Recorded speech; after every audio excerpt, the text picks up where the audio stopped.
Assalamualaikum warahmatullahi wabarakatuh. Teman-teman, hari ini saya akan berbagi tentang satu seni memberikan perintah ya.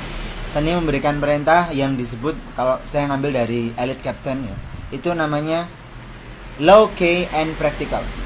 Jadi menggunakan kata-kata kunci yang sederhana dan praktis. Saya beri contoh begini, misalnya kasus misalnya di rumah ketika saya dengan anak-anak ya. Saya belajar dengan anak-anak homeschooling ya. Anak-anak itu belajar untuk tertib memberikan pakan kepada hewan-hewan ternak. Salah satunya kelinci ternak kami itu. Terus anak saya nanya, "Yah, ini kelincinya diberi makan apa?" Pada kondisi umum ya, kami berdua, saya dan anak-anak sudah tahu bahwa kelinci itu makanannya apa. Makanannya pelet, makanannya rumput, makanannya premix ampas tahu dan seterusnya, atau sisa-sisa sayuran gitu. Sudah tahu, sudah paham gitu. Nah, kok ini nanya gitu ya, ada apa gitu. Ini saya mengatakan kepada anak-anak bahwa kalimatmu itu tidak clear, tidak jelas. Karena dalam kondisi normal kita sama-sama tahu kelinci itu makannya apa. Kita sudah paham, sama-sama paham kelinci itu diberi makan apa. Kok kamu bertanya kelincinya mau diberi makan apa? Iya, soalnya peletnya habis. Soalnya ampas tahunya habis. Dia menyampaikan masalah.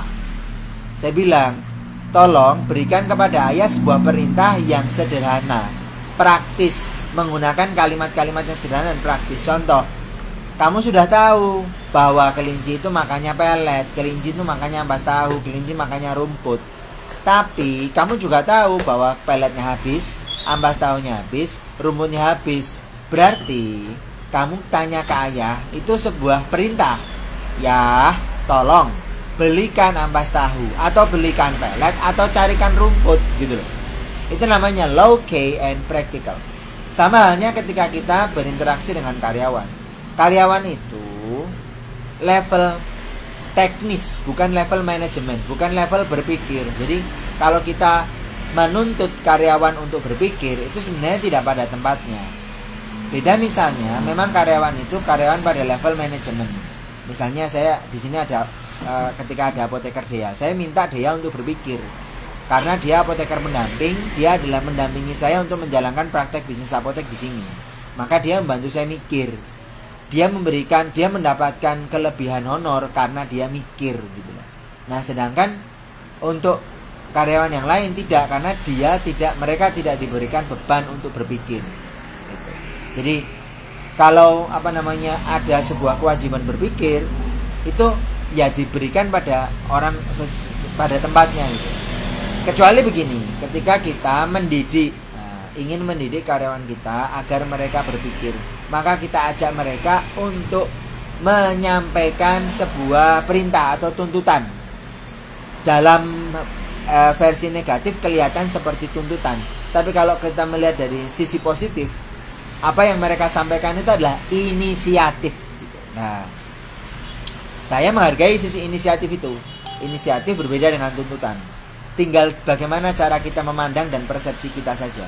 Tapi yang jelas, kalau kita ingin mendidik karyawan kita agar dia lebih inisiatif, maka kita ajak mereka untuk berpikir. Problemnya Kanban hilang atau barang habis. Apa yang harus kita lakukan? Kita perbaiki Kanban.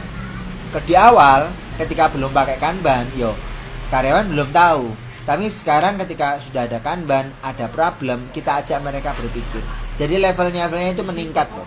Dan itu juga yang tahapan low key and practical antara satu organisasi bisnis dengan organisasi bisnis yang lain itu berbeda, sehingga tidak bisa disamakan.